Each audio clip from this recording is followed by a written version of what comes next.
I died in a white chair at my ex-husband's wedding, watching him marry the woman I'd hired to organize my office 7 years earlier. The wedding planner had seated me in the back.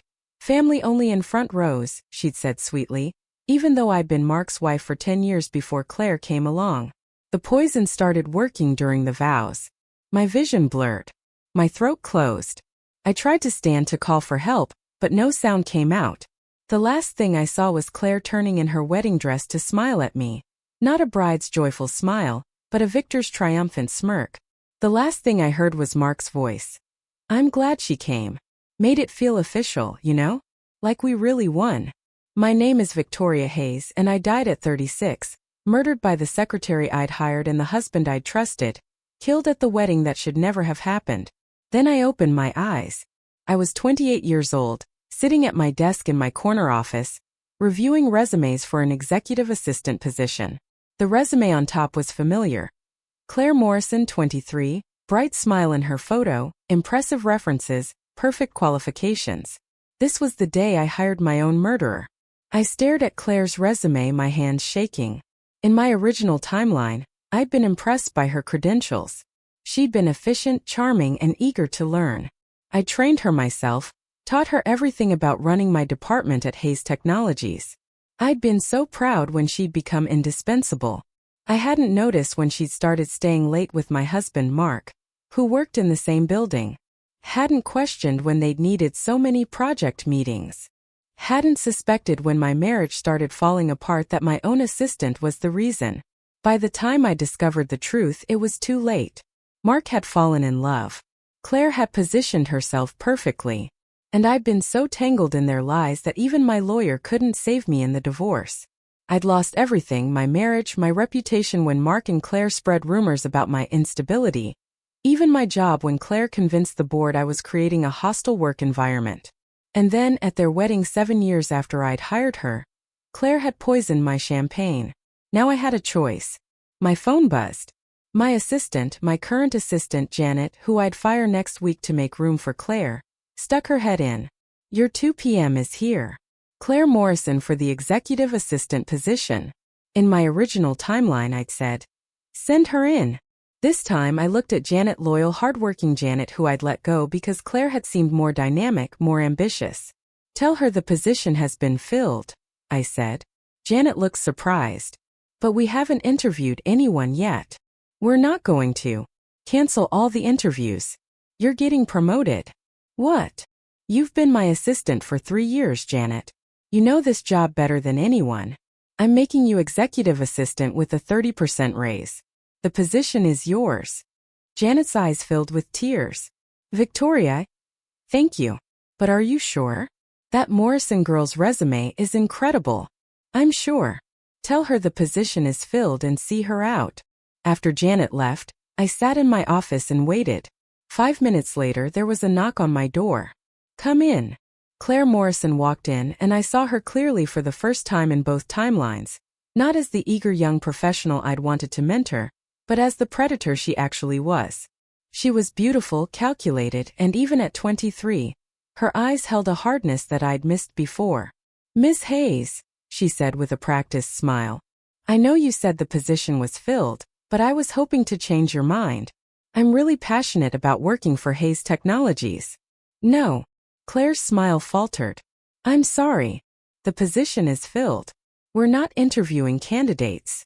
But I have references from. I'm sure your references are excellent. But I'm not interested. Janet will see you out. For just a moment, Claire's mask slipped. I saw calculation, frustration, and something darker, entitlement. You're making a mistake, she said quietly. I don't think I am. After she left, I pulled up everything I could find on Claire Morrison. In my original timeline, I'd done a standard background check. This time I dug deeper. What I found made my blood run cold. Claire had worked for 3 companies before applying to Hayes Technologies. At each company, she'd been an assistant to a female executive. At each company, that executive had ended up divorced, fired, or both. At each company, Claire had moved up quickly after the executive's departure. I'd been her 4th target, but the pattern went even deeper. I hired a private investigator, something I'd never done before, And what he uncovered was systematic. Claire hadn't just stumbled into these situations. She researched her targets carefully. She chose married female executives with successful husbands. She positioned herself as indispensable. She seduced the husband. She destroyed the wife's reputation. She moved up. It was a career strategy, and it had worked 3 times before me. Why hasn't anyone reported her? I asked the investigator. They did. But Claire's smart. She never leaves evidence. The affairs look consensual. The divorces look messy but normal. The reputation damage looks like the executive actually did have performance issues. He paused. And the women she destroyed? They're too broken to fight back. They just disappear. What happened to them? He showed me photos. 3 women, all looking haunted and defeated. One was homeless. One had died by suicide. One had disappeared entirely. I could have been the 4th. That night, I went home to my husband, Mark. He was in the living room working on his laptop like always. Handsome, successful, and in my original timeline, completely unfaithful. "How was your day?" he asked without looking up. I studied him. The man I'd loved for 8 years, married for 6. The man who would have eventually left me for a woman barely out of college. "Interesting," I said. "I didn't hire the new assistant." "Why not?" "Bad feeling about her." Mark finally looked up. "That's not like you. You're usually so rational about hiring decisions." "I'm learning to trust my instincts more." That night I couldn't sleep. I lay next to Mark and wondered, had he already been planning to cheat? Or had Claire turned him into a cheater? In my original timeline, I'd never known when the affair started. Mark had claimed it began after our marriage was already falling apart. Claire had insisted she'd never meant to fall in love with a married man. But I remembered something now, something I'd forgotten in the chaos of the divorce. 2 weeks after I'd hired Claire, Mark had mentioned meeting a charming young woman at a work event. He'd thought she might be good for my team. He'd recommended I hire her. I sat up in bed, my heart pounding. Mark had known Claire before I'd hired her. The next morning I called the investigator again. "I need you to check something. Did Mark Hayes and Claire Morrison know each other before she applied to work at Hayes Technologies?" 3 days later he called back. "They met at a networking event 6 months before she applied. And Miss Hayes, your husband's mother, Constance Hayes, introduced them." Everything clicked into place. Mark's mother had never liked me. I wasn't from the right family, didn't have the right connections. She'd made it clear she thought Mark had married beneath him. But Constance controlled the family trust. Money that Mark would inherit when he turned 40, but only if he met certain conditions. One of those conditions was being married to someone Constance approved of. I'd never been approved.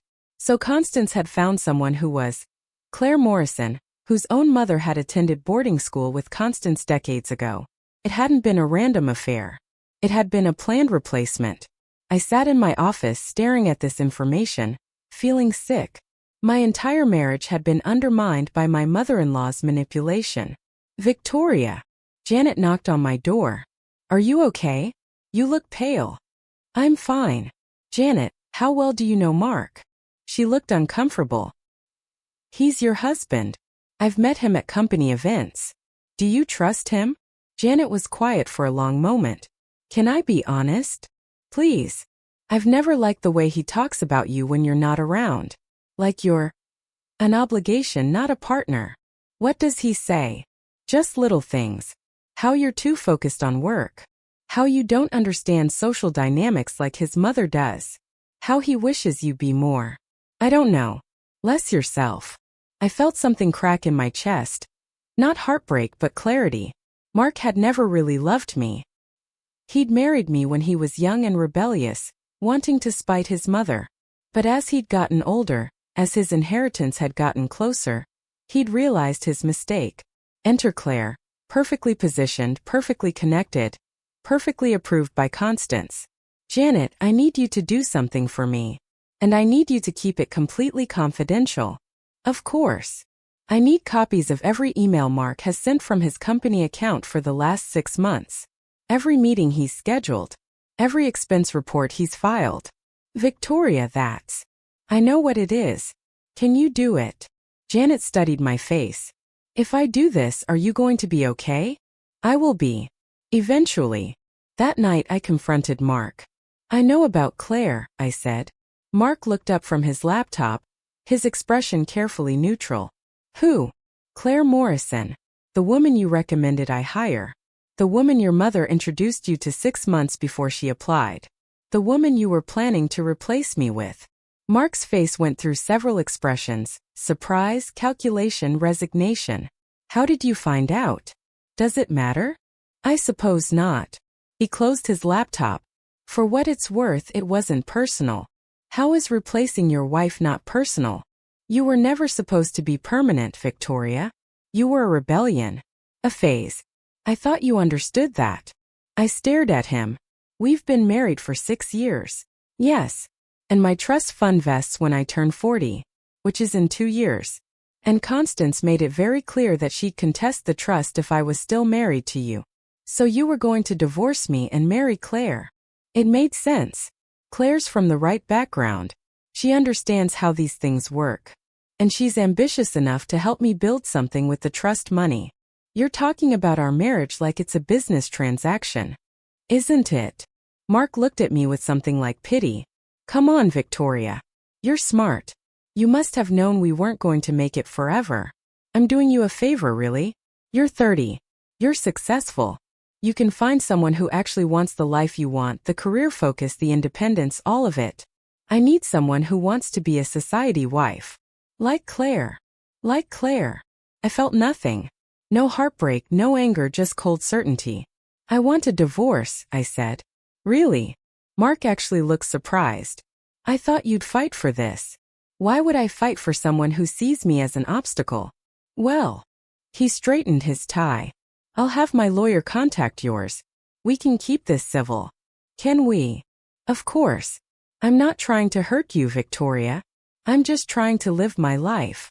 Of course you are. I moved out that night, staying with Janet while I found an apartment. The divorce was swift. I'd learned from my first timeline. I had a better lawyer this time. I documented everything.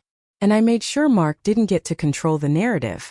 When Constance called to lecture me about abandoning her son, I told her exactly what I knew. I know you introduced Mark to Claire. I know you planned this replacement. I know you've been sabotaging my marriage from the beginning. And I have documentation of all of it. Constance was quiet for a long moment. What do you want? I want you to stay out of my life. Completely. No social smears, no professional sabotage, no turning mutual friends against me. You leave me alone, and I'll leave you alone. And if I don't? Then I release everything to the society pages. Your friends will love reading about how you manipulated your son's marriage like a chess game. You wouldn't dare. Try me. She didn't. The divorce was final 3 months after Claire's interview. I got half of Mark's current assets. Not the trust fund, which didn't exist yet, but a significant amount nonetheless. I also got to keep my job, my reputation, and my self-respect. Mark married Claire 6 months after our divorce. Constance approved enthusiastically. They had the society wedding I'd never gotten, the one that in my original timeline I died attending. I didn't go. I was in Paris on a business trip, negotiating a deal that would make me a VP. Over the next 5 years, I built my career strategically. I made VP at 32. I made SVP at 35. I watched from a distance as Mark and Claire's marriage played out exactly as I expected. Polished on the outside, transactional on the inside. Claire played her part perfectly. She became the society wife Constance wanted. She threw the right parties, joined the right boards, wore the right clothes. But she wasn't happy.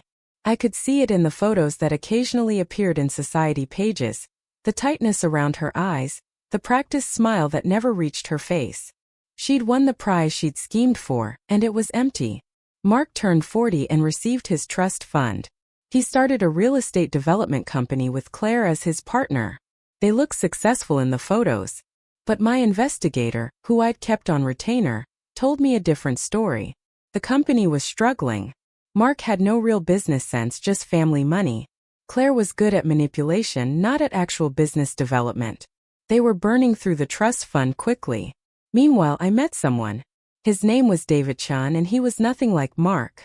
He was a professor of economics at a local university, brilliant, kind, and completely unimpressed by wealth or social standing. We met at a charity fundraiser where I was a speaker. He approached me afterward with a thoughtful question about my presentation. We talked for 3 hours. "You're very guarded," he observed on our third date. "I've learned to be." "Bad divorce. Bad marriage. Want to talk about it?" I told him a version of the truth about Mark's betrayal, about his mother's manipulation, about the secretary who tried to replace me. "What happened to the secretary?" David asked. "She got what she wanted. The husband, the money, the social position. And she's miserable. Does that make you happy?" I thought about that. No. It just makes me grateful I'm not her. David and I dated for 2 years before he proposed. There was no drama, no manipulation, no family scheming. Just two people who genuinely enjoyed each other deciding to build a life together. We married in a small ceremony with close friends. No society wedding, no elaborate displays. Just love. I was 37. A year older than I'd been when I died in my first timeline. But I wasn't dying. I was thriving. Mark and Claire's company went bankrupt when I was 40. The trust fund was gone, depleted by bad investments and expensive lifestyle choices. Constance had to bail them out, but she made them sell their house and move into a smaller one. The society pages noted their downsizing, with barely concealed schadenfreude. Claire called me once during this period. "Victoria," she said when I answered, "I need to talk to you." About. I made a mistake. With Mark, with everything. I didn't know what I was doing when I was 23. I was ambitious and stupid, and I listened to people who told me this was how you got ahead. People like Constance? Yes. She sounded tired. She promised me everything if I helped remove you from Mark's life. A career, connections, a place in society. But it was all contingent on making Mark happy. And Mark he's not capable of being happy. No, he's not. I'm trapped, Victoria. I have no money of my own. My reputation is entirely tied to being Mark's wife. If I divorce him now, after the bankruptcy, I'll be labeled a gold digger who jumped ship. And if you stay, I'll be miserable forever. I felt something unexpected, not schadenfreude but pity. "Claire, what do you want from me?" "I don't know. Advice? Forgiveness? Permission to escape? I can't give you any of those things. You made your choices. Now you live with them. So did you. And you seem happy." "I am happy. Because I chose myself over a man who didn't value me. I chose a man who doesn't value me either. But I don't have a way out." "You always have a way out. It's just not an easy one." Claire was quiet for a long moment. "Do you hate me?" "No. Pity you. You spent your whole life learning to be what men like Constance and Mark wanted. And you never learned to be yourself. That's worse than anything I could wish on you." She hung up without saying goodbye. 5 years later, Claire divorced Mark. She got very little in the settlement. Mark had learned from our divorce and protected his remaining assets carefully. But she got her freedom. I heard through the grapevine that she'd moved across the country, changed her name, and started over as a real estate agent. No more scheming, no more replacing, just hard work. I hoped it brought her peace. Mark remarried quickly, this time to a woman Constance selected even more carefully. I didn't pay attention to his life anymore. He was irrelevant to mine. By the time I was 50, I was CEO of Hayes Technologies. David and I had 2 children, a daughter who wanted to be an architect, and a son who wanted to be a teacher. Neither of them cared about social climbing or trust funds. They just wanted to build lives that meant something. Constance died when I was 52. Mark called to tell me, probably expecting sympathy. "I'm sorry for your loss," I said politely. "She left you something in her will." "What?" "A letter. My lawyer will send it to you." The letter arrived 3 days later. "Victoria, I was wrong about you. You were always stronger than I gave you credit for. Mark needed someone strong, but I was too proud to see it. I thought social position mattered more than character. I'm watching you run Hayes Technologies with more success than Mark ever achieved with all the advantages I gave him. I'm watching you raise good children with a good man. And I'm realizing that I destroyed my son's one chance at a real partnership. This isn't an apology, it's too late for that. It's just an acknowledgement. You won. Not because you schemed or manipulated, but because you were better than all of us. I hope that brings you some satisfaction. Constance. I read the letter twice, then filed it away. It didn't bring me satisfaction. It just brought closure. When I was 60, I retired as CEO and moved into a board position. David retired from teaching. We bought a small house by the ocean and spent our time reading, walking on the beach, and visiting our grandchildren. One afternoon, a young woman knocked on our door. "Mrs. Chun," she said. "My name is Sarah Morrison. I'm Claire Morrison's daughter." I stared at her. She looked like Claire had at 23, beautiful, poised, carefully presented. "What can I do for you?" I asked carefully. "I wanted to meet you. My mother told me about you. About what she did to you and what you did in response." "What did she say I did?" "You survived. You built a life. You didn't let her destroy you." Sarah paused. "She said you were the strongest woman she'd ever met." "Your mother doesn't know me." "Maybe not. But she knows what she did to you. And she knows you're the one who got away." "Is that why you're here?" "To see the one who got away. I'm here because I'm about to graduate from business school.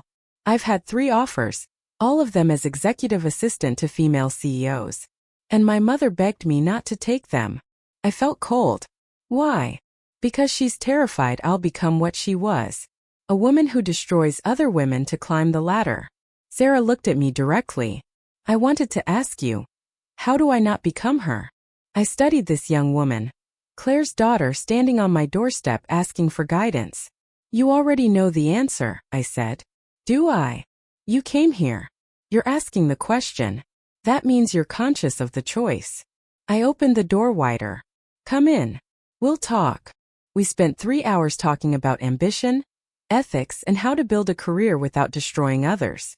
I told her about my journey, not the rebirth part, but the choices I'd made, the lines I'd refused to cross, the people I'd refused to become. "My mother said she destroyed 3 women before you," Sarah said quietly. "And you were the only one who fought back." "I didn't fight back. I just refused to be destroyed." "What's the difference?" Fighting back means engaging with someone else's game. Refusing to be destroyed means playing your own.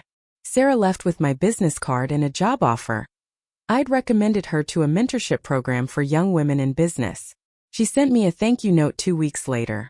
"You showed me what my mother could have been if she'd chosen differently. Thank you for that gift." When I was 68, David had a heart attack. It was sudden, massive, and fatal. He died in my arms in our living room, while the ocean waves crashed outside. I was devastated. We'd had 30 years together, years of partnership, respect, and genuine love. Years Mark and Claire had never experienced. "Was it worth it?" my daughter asked at the funeral. "All the pain of the divorce, starting over, choosing yourself. Was it worth it to have 30 years with Dad instead of a lifetime with Mark?" I looked at David's casket, surrounded by flowers from hundreds of people whose lives he'd touched. "Yes," I said. "A lifetime with Mark would have killed me by 36. 30 years with your father gave me a life worth living.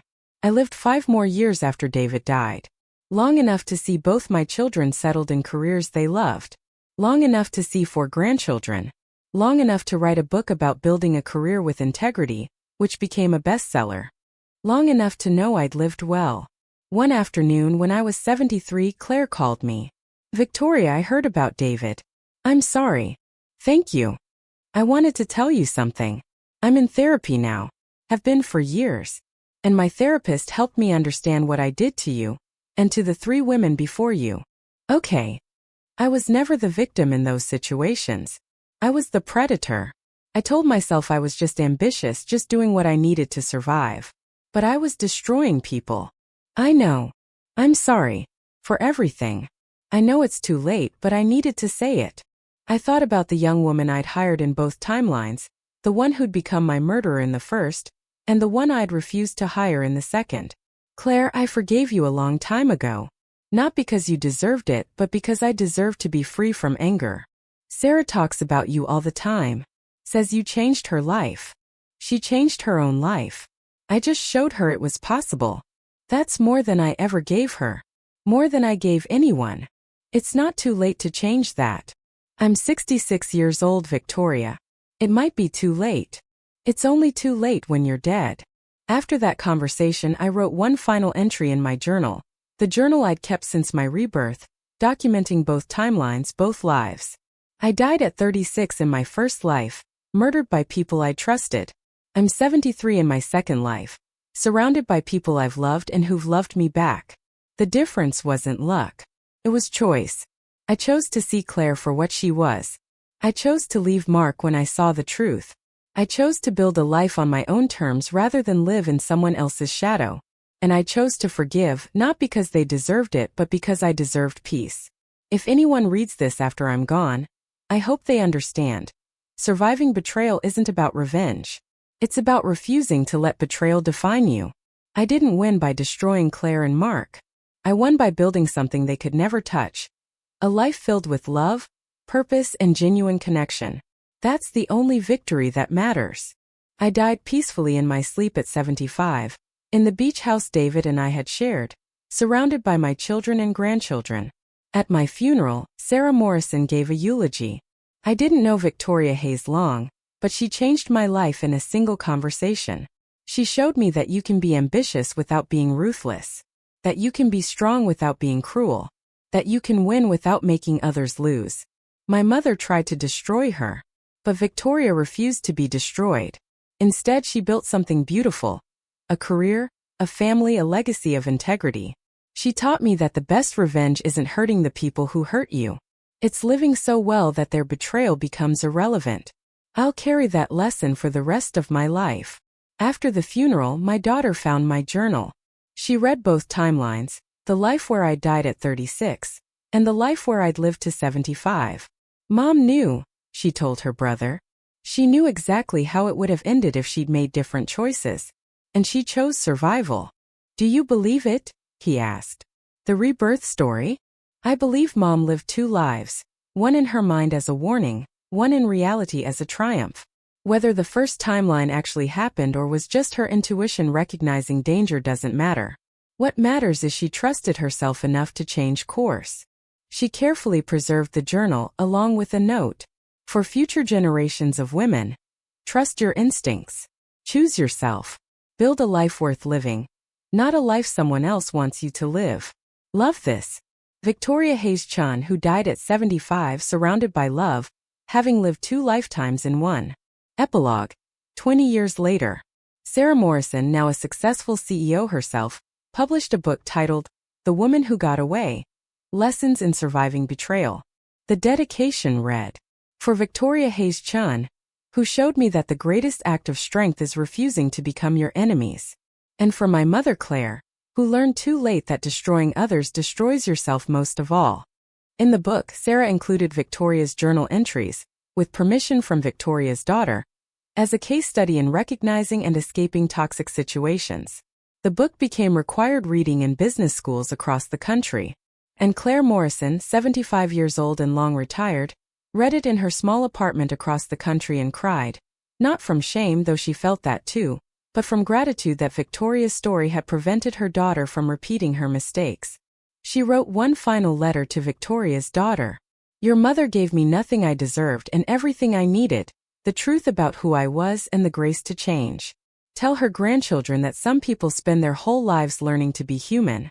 Your mother was human from the start. That's what made her extraordinary. Victoria Hayes had died twice, once at 36, murdered by betrayal, and once at 75 surrounded by love.